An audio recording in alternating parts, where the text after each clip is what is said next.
SC కాలనీని ఈరోజు CPM బృందం పర్యటించింది. ఇక్కడ వర్షాకాలం వస్తే ప్రజల బాధలు వర్ణాతీతంగా ఉంటున్నాయి. ఎప్పుడో 50 ఏళ్ల క్రితం నిర్మించినటువంటి ఇల్లు, ఆ ఇల్లు కూడా శిథిలావస్థకు వచ్చి వర్షాకాలం వస్తే ప్రజలు తమ ప్రాణాన్ని గుప్పెట్లో పెట్టుకొని బతకాల్సిన పరిస్థితి ఎస్సీ కాలనీలో ఉంది. ఇవాళ వర్షం వచ్చినప్పుడు కనీసం ఇంట్లో ఉండడానికి కూడా, తలదాచుకోవడానికి కూడా అవకాశం లేకుండా ఇల్లులు ఉన్నటువంటి పరిస్థితి ఉంది. గతంలో ఉన్నటువంటి ప్రభుత్వం దళితులకి ప్రత్యేకించి ఎస్సీ కాలనీలో ఇవాళ వీళ్ళందరికీ డబుల్ బెడ్రూమ్ ఇల్లు నిర్మించి ఇస్తాము, వాళ్ళు ఉన్నటువంటి స్థలంలోనే ప్రభుత్వమే డబ్బులు మంజూరు చేయించి వాళ్ళకి ఇల్లు నిర్మించి ఇస్తామని చెప్పేసి ప్రభుత్వం హామీ ఇచ్చింది.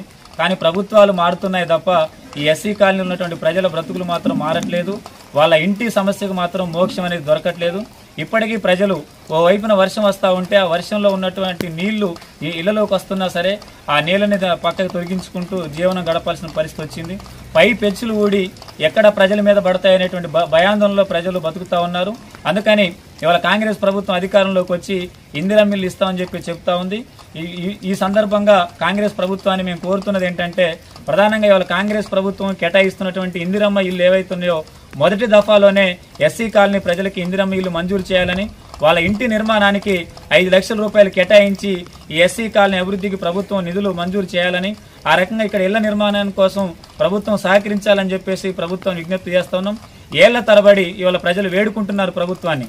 అట్లాగే అధికారులు, మున్సిపల్ అధికారులు కానీ, స్థానిక కౌన్సిలర్లు కానీ వర్షాకాలం వచ్చినప్పుడు ఉటావుటిగా ప్రజలందరినీ షెల్టర్లకి ఏర్పాటు చేస్తూ ఉన్నారు తప్ప వర్షం రాకముందు కావాల్సిన జాగ్రత్తలు ఏవైతున్నాయో వాళ్ళకి ఇల్లు నిర్మించి ఇవ్వటం, పక్కా ఇల్లు కట్టించి ఇవ్వడం అనేటువంటి విధానాన్ని ఇవాళ మున్సిపల్ కౌన్సిలర్లు కానీ ప్రభుత్వం కానీ తీసుకోవటం లేదు. వర్షం వచ్చినప్పుడు హడావుడి చేస్తున్నారు, షెల్టర్లు ఏర్పాటు చేస్తున్నారు.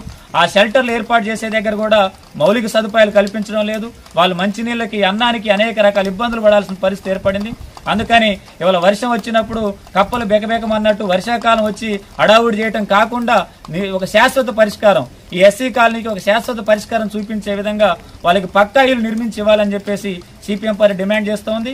అందుకని కాంగ్రెస్ ప్రభుత్వం మొదట విడుదల చేసేటువంటి ఇందిరమ్మ ఇల్లుని ఈ ఎస్సీ కాలనీకి మంజూరు చేసి ఇక్కడ పక్కా ఇల్లు నిర్మించి ఇవ్వాలని సిపిఎం డిమాండ్ చేస్తోంది.